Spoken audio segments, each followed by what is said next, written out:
Hello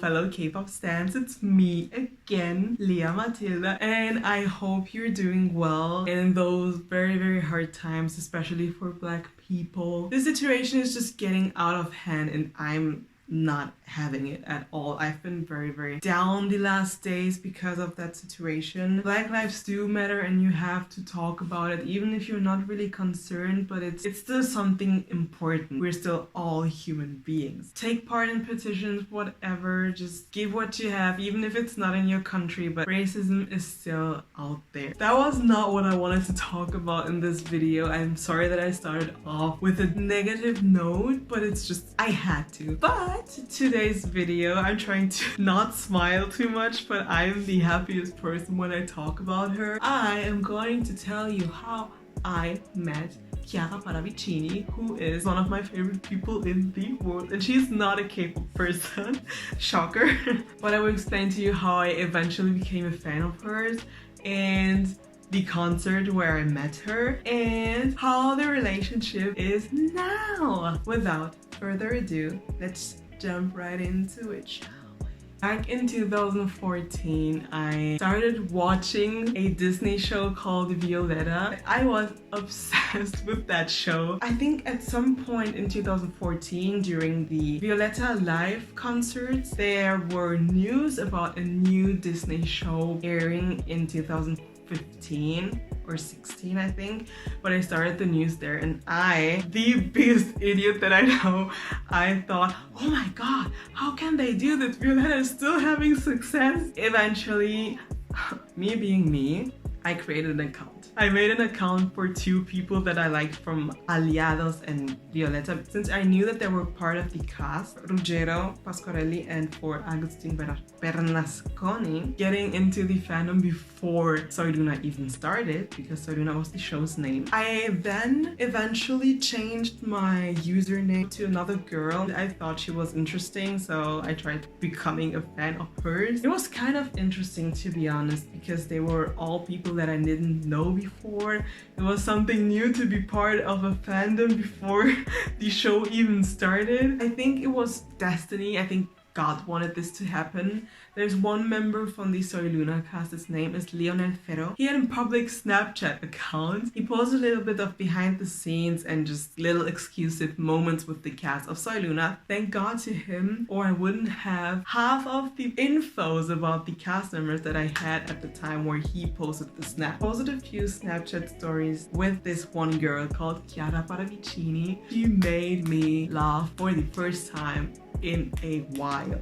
I was just really hyped for her. I remember exactly looking at her Instagram after that, looking at her Twitter at that time. I just immediately got obsessed with her because I was happy when I saw her, and that was weird because I didn't even have that feeling with the people who I dedicated my account before even. Me being me, I again changed my username, but this time into Chiara Parravicini and dedicated account. And trust me when I tell you that that was the best decision that I made in a long ass time. I was very much the biggest Chiara Parravicini stan because she always gave herself the time to respond to fans. It was very cool because many other cast members didn't do it as much as she did. I think it's still a trend now in the Disney telenovela fandoms that fans who were able to go to the studios would eventually have the time to even ask for a little picture, a little video from the cast. Very nice people from this fandom gave themselves the time to actually go over to Chiara Parravicini and tell her, hey, Mathilda is a big fan of yours, would you like to greet her? And she did it every single time, to a point where she even knew that it was me all the time. I think I have at least 5 or 6 videos of her greeting me, saying, hey Lea Mathilda, I know, blah blah blah. I was such a sentimental fan that I always sent her little texts that I wrote that I really liked her, and she eventually, for some reason, Lord knows how, the heck she did it. She found out my exact real name and replied to me saying, hey Lea, blah blah blah. And I was like, how do you know my name's Lea? I have never said it anywhere on this Twitter platform. Where have you been stalking me, lady? Where? And eventually one more time she started following me on the gram. She at that day when she followed me started liking random pictures of me, and I got scared. You know, my heart was beating because I mean it's my idol who liked my pictures all of a sudden. And then I see this little Chiara Parravicini started following you. I died. That was, I think, in 2017. Imagine me having a bad year and then your idol coming at you, making you feel good. Life was getting great. So Luna would have a concert at the beginning of 2018, and I called my cousin because I didn't have the money for that. Called my cousin, told him, listen, this is going to be my birthday present from you. I don't need anything else. I won't ask you anything for the next 2 years if you want, but I need a concert ticket. And he eventually bought it. I would go there with one of my internet friends. I posted a picture on Twitter saying, I am going to be there only for you, Chiara Parravicini. Since I wanted to go with my friend so bad, we had to go to the concert in Cologne where I had my mom drive me to.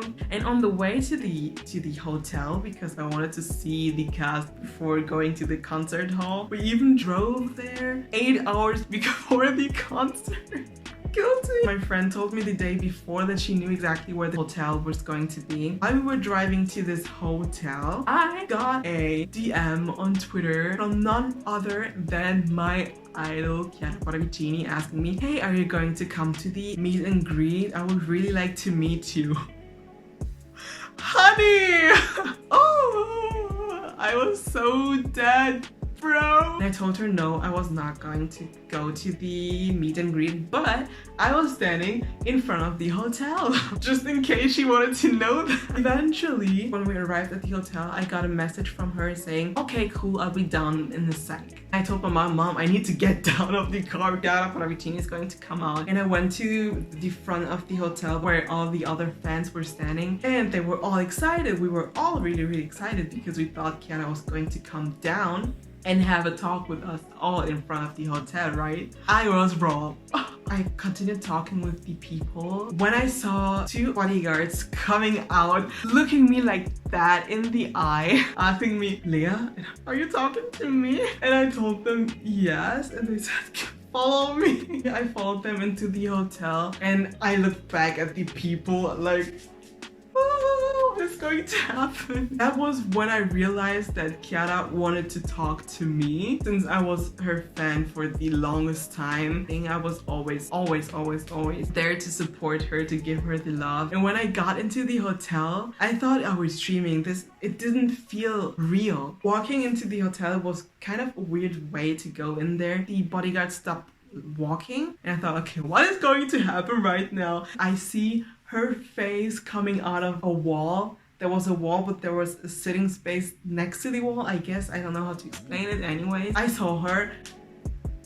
What do you expect? I cried like a baby. She came, hugged me, told me, no, don't cry. I will cry too if you cry. I feel like it happened yesterday. Just imagine me being a fan of someone who was so far away from me. They live in Argentina, I live in Belgium. 2 different continents, 11,000 kilometers away from each other. Imagine meeting her. I just couldn't keep it to myself. I cried. I felt, We were there talking for at least half an hour. Her being very, very considerate and listening to what I was saying, talking about the future of my studies, how I became a fan and everything. And I told her that I became a fan because she got me out of when I was not my best. And she, instead of saying, oh, thank you, that's so cool, she said, but you should not rely on an idol to make you feel happier. You should do it on your own. And that's when I knew Lea, you had one job and you did this job exactly how it should have been done. Eventually, she asked for my family, who were still in the car waiting or something, I don't know, to come and talk with us as well. We were with my mom, my two little sisters, and my two brothers. She was very, very kind to them, even if they didn't really speak Spanish, but they just felt her love as well. She asked me if I would go to the concert in Brussels as well. I told her that no, because I didn't have any money. And she did what I would have never expected from her to do. She said, I can give you tickets. You heard me right, son. And I told her from how many people, then she said, as many as you want. You heard me right, she said, as many as you want. Make it make sense, right? Oh, I love her. I told her that I would eventually inform her who I will take with me. Spoiler, I took 4 of my sisters with me. At one point, she realized that it was time for her to get ready to drive to the concert hall and rehearse and everything. We had to go our separate ways, and just the time that I was with her, I realized that I am the luckiest fan I know. And eventually for the second concert, I remember we talked on Instagram DMs, and she explained to me that she put the tickets on my name. I thought we were sitting very much in the back. Boy, I was wrong. We were sitting in the front area. You know, the area that is kind of VIP-ish? That's where we were sitting. Even remember that I was hyping up the songs and screaming and everything, and one of the cast members, he saw that. I know that he saw that. You cannot prove me wrong. I know he saw me hyping him up. So then he did like this move right to me. I know that it was to me, dude. Oh. That was kind of everything that happened in this concert. It was amazing. After Soy Luna ended, it just came naturally to me. Okay, Chiara is going to start having her solo career. She's going to have more projects that will eventually come after Soy Luna. She even released an album called Wilder. Wilder. Once you listen to it very much with the heart and know that every single song has a meaning, it gets to your heart, you know? I don't think it's still the case, but for the longest time in my Chiara Parravicini fan time, I'm still a fan, don't take me wrong, I think I was the fan club mother. And she replied to DMs. I even asked her what was our official fandom name, and she answered me, Kianistas. Hi, if you want to join the fandom, contact me. We are not many, but we're the coolest people. I promise you, we're not. We are weird, but it's because she's weird, you know? It's how it is, you know? And today, I am still the biggest fan of hers. Shout out to her song, Lloro means I'm crying. Oh, that song is a masterpiece. She's a beautiful person. Up until now, it's been 5 years and my love for her has never stopped. I am still the biggest fan. Everyone who knows me knows that I love her. Even my mother loves her because she knows Chiara loves me back. I am the luckiest Chiara Parravicini stan ever. Check out her song. So you can kind of tell I have a pretty successful fangirl story when it comes to my Chiara Parravicini time. She's my idol. I've loved her since I became a fan in November of 2015, and I love her even more now. And that's about it for the video. I think I hope this video is not going to be too long. I feel as if I talked a little too much and got a little into my emotions a little too much as well. I hope you liked this video. Check out her song Lloro. I will put it in the description box. Stay safe, stay alive, stand K-pop, follow me, and till the next time. Bye.